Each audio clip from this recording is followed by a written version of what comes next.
Au cœur de l'Afrique de l'Ouest se trouvait le village de Kofor, célèbre pour ses forgerons talentueux. Mais au milieu des flammes de leurs forges, une peur couvait. Ils croyaient que certains signes et présages apportaient la malédiction. Et l'un de ces présages, à leurs yeux, était un jeune garçon albinos nommé Kony. Rejeté par ses propres parents, Kony vivait dans l'ombre, loin de la chaleur de l'acceptation. Mais même la plus petite flamme peut éclairer la nuit la plus sombre. Les journées de Kony étaient remplies de solitude, entourées de murmures et de superstitions.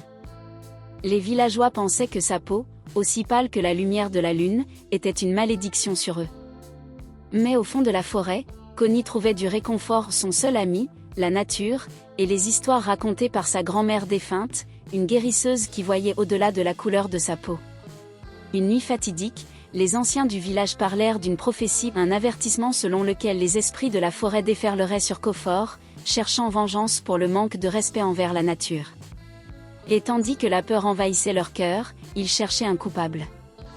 Les regards se tournèrent vers Kony, l'enfant qu'ils croyaient être la source de cette malédiction. La prophétie devint réalité alors que des ombres envahissaient Kofor. Les esprits, furieux et impitoyables, semaient le chaos et la destruction, transformant les forges autrefois puissantes en ruines froides et sans vie.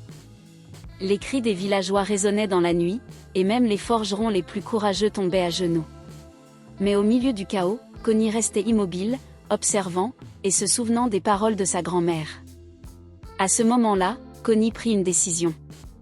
Il s'avança vers la lumière, faisant face à l'obscurité avec pour seule arme des mots anciens et un cœur rempli de courage. Avec une voix qui résonnait des enseignements anciens, Kony parla la langue des esprits, des mots oubliés depuis des générations.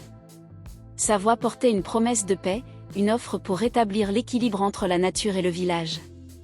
Les esprits, surpris par la connaissance et le courage de Kony, retirèrent leur colère. Ils écoutèrent la promesse de l'enfant rejeté, mais qui comprenait les anciens rituels. Et alors qu'il disparaissait dans la forêt, une lumière douce envahit Kofor, restaurant ce qui avait été perdu et ranimant la chaleur des forges. Au lever du jour, les villageois se réunirent autour de l'enfant qu'ils avaient autrefois craint. La vérité les frappait, Kony n'était pas une malédiction, mais une bénédiction, un protecteur qu'ils n'avaient jamais su apprécier. Les larmes aux yeux, ses parents demandèrent pardon, et Kony, avec un sourire doux, les prit dans ses bras. Il avait enfin trouvé l'acceptation qu'il avait toujours recherchée. Dès ce jour, Kony devint le pont entre les villageois et les esprits. Il leur enseigna les anciens rituels, leur montrant comment respecter la forêt qui leur donnait la vie. Ensemble, ils reconstruisirent leur village, plus fort et plus uni qu'auparavant. Et Kony, autrefois un paria, devint le cœur de Kofor. Les années passèrent, et le nom de Kony devint une légende à Kofor. L'enfant autrefois rejeté avait apporté la paix et la prospérité à son foyer. Il leur enseigna que la véritable force ne vient pas du fer et du feu, mais de l'acceptation, du courage et de la capacité à pardonner.